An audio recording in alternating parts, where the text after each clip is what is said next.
Good morning.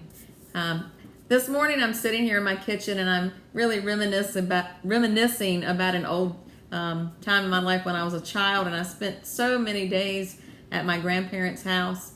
And on my grandparents' property, they had gardens everywhere. They raised everything: peaches, blueberries, blackberries, grapes. They had all types of vegetables, tomatoes, and squash, onions. My grandmother spent her time harvesting those things, and then she spent her time preserving them. And it was just a wonderful place to be as a child. Always the most tasty, delicious meals that she prepared using those things that she had preserved. And the most important thing, that was my grandmother never threw anything away. And that was just a great time to be a kid. So this morning I was cleaning out my refrigerator, and I noticed that I have 2 packages of seedless grapes, and one of them is getting to the point where they're almost ready to be thrown out with the scraps. I don't like to throw things away, so I decided this morning that I would get out the dehydrator that we have here at the house, and I would go about drying those grapes and making some raisins. So the first step in this process, of course, anytime you prepare food in the kitchen, you're going to want to clean and sanitize your work surface and wash your hands, which I have already done. And we are now ready to go through the steps of drying your grapes. So the first thing you're going to want to do, the first step, is preparing the grapes. And you're going to prepare the grapes by washing them, removing all the stems, and then cutting them. If you choose to cut them in half, you can actually dry them still whole if you choose to do that. I chose to cut the grapes in half, and I think that will help them dry a little faster. So the next step in the drying process is to pre-treat your fruit. You're going to pre-treat grapes by blanching them. This hastens the drying process by cracking some of the skin and bringing some of those juices to the surface. Very easy to do.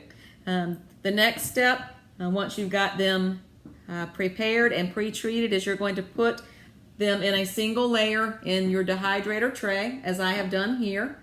I don't want you to stress over the fact that you don't have a dehydrator, because if you don't have one, we all have one of those in our kitchen.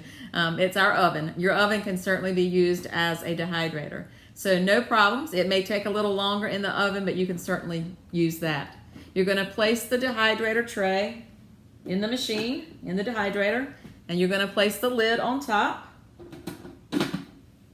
You're going to turn the dehydrator on. You're going to set the temperature about 130 to 140 degrees.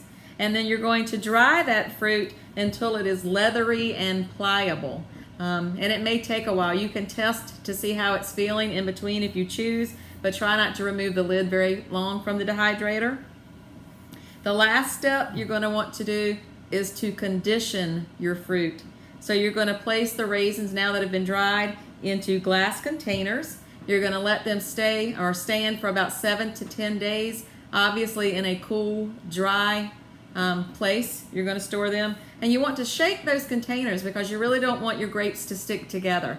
You don't want them to be clumped together. So shake those glass jars, toss the fruit around in them, and after the 7 to 10 days, they're now ready to store. So you can store them in a plastic container or a plastic bag of your choice, and they can stay in storage anywhere from about 4 months up to a year, depending on how well they're kept. You certainly, again, want to keep those in a cool, dry spot.